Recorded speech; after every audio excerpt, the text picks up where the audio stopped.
হয়েছিল সেই দিনটা কি আপনি ভুলে গেলেন? তারপরে যুবদলী নাটক ছাড়ুন, আপনি ব্যবস্থা করেন, না দিলে সারা বাংলার শুধু তার ছাত্র যুব আপনাকে টেনে হিচিয়ে দিয়ে দেবে। সেই দিনটা দেখার আগেই আপনাদেরকে বলছি, আজকে পুলিশের যারা এখানে দাঁড়িয়ে আছে, তারা বাংলায় দাঁড়িয়ে আছে, তারা বুঝ খুলতে পারছেন না। কারণ যারা পারমানেন্ট আছে জানেন যে তাদের ট্রান্সফার করে দেবে, ডিপ্টি সরকার চাকরি খেয়ে দেবেন। আজকে পুলিশ যারা আছে তারাও ইচ্ছে করলে আপনার প্রকাশ করতে পারছেন না, কারণ আপনি চাকরি না পেলে ট্রান্সফার করবেন। আপনার ভয়তে সবাই যথেষ্ট।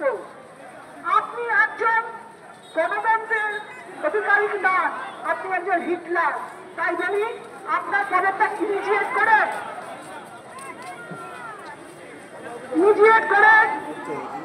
আপনি সমস্ত বাংলার মানুষকে আপনি আশ্বাস দিন যে আপনি আর শাসন করবেন না, আপনি যোগ্য নন, আর আপনার যোগ্যতা নেই একজন স্টুডেন্ট চালানোর। এই বলে আমি আমার বক্তব্য শেষ করছি। ভারত মাতা কি জয়।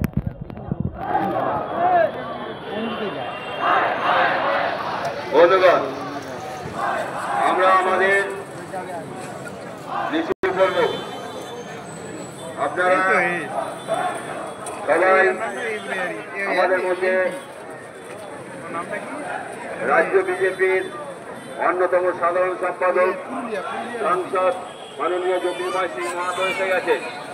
আমরা আমাদের মিছিল আর কিছুক্ষণের মধ্যে শুরু করব। আমি পল্লব চড়িকে গাড়িতে আসার জন্য অনুরোধ করছি। আপনি স্লোগান দেবেন, আমাদের মিছিল শুরু হওয়ার সময় আমরা যখন বলবো তখন আপনি স্কুল শুরু করবেন।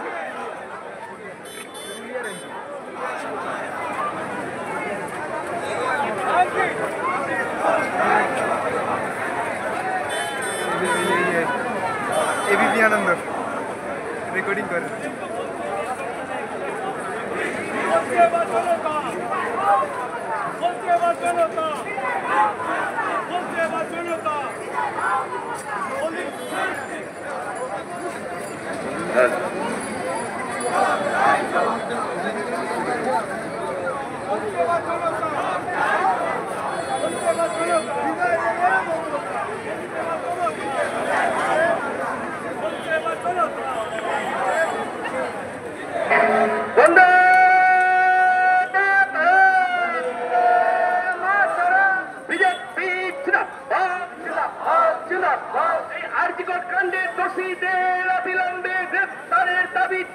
বিজেপি লড়ছে লড়বে লড়ছে লড়বে, এই দোষীদের